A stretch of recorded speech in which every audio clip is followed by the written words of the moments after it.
Merci madame. La parole est à madame Véronique Louwagie. Merci monsieur le président. Ma question s'adresse à monsieur le ministre de l'Agriculture et de l'Agroalimentaire.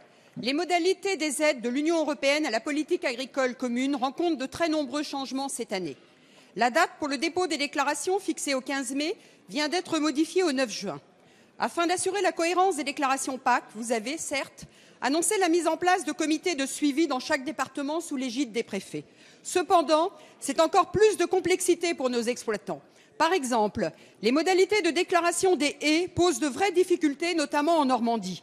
Pour les exploitations comportant plusieurs kilomètres de haies, voire des dizaines de kilomètres, le relevé devient impossible, et ce d'autant plus que l'ensemble des linéaires doit être cartographié avant le 9 juin. Par ailleurs, les exploitants n'ont pas le choix.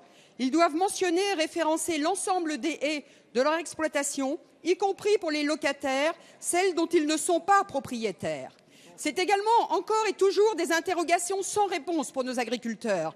Par exemple, des problèmes techniques de mise en œuvre des textes perdurent. Les droits à paiement unique détenus par un fermier cédant ne peuvent être transmis à un jeune agriculteur qui reprend ces mêmes parcelles en fermage, ce qui pose la question de la viabilité des projets d'installation.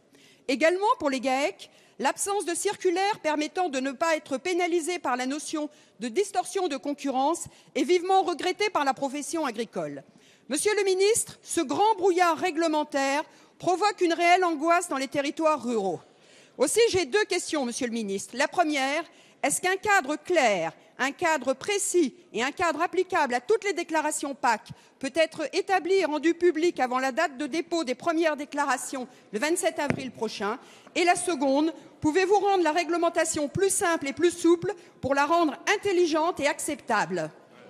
Merci. La parole est à monsieur Stéphane Le Foll, ministre de l'Agriculture, de l'Agroalimentaire et de la Forêt. Monsieur le Président, Madame la députée, vous avez évoqué les déclarations de la politique agricole commune avec les changements qui s'opèrent. Et vous avez rappelé, à juste titre, que pour ces changements, nous avons mis en place un dispositif département par département qui va rassembler à la fois l'administration, les chambres d'agriculture et les centres de gestion en même temps que les organisations professionnelles agricoles. Pour que la cohérence dans l'application de cette nouvelle politique se fasse et que les agriculteurs aient des interlocuteurs qui soient au même niveau d'information.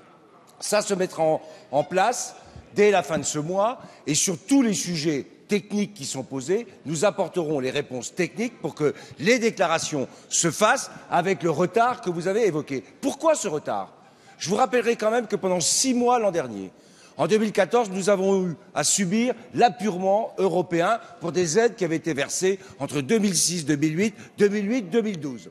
Ensuite, nous avons donc été obligés de négocier pour mettre en place la nouvelle cartographie que vous évoquez, qui nous oblige techniquement, effectivement, à changer un certain nombre de choses.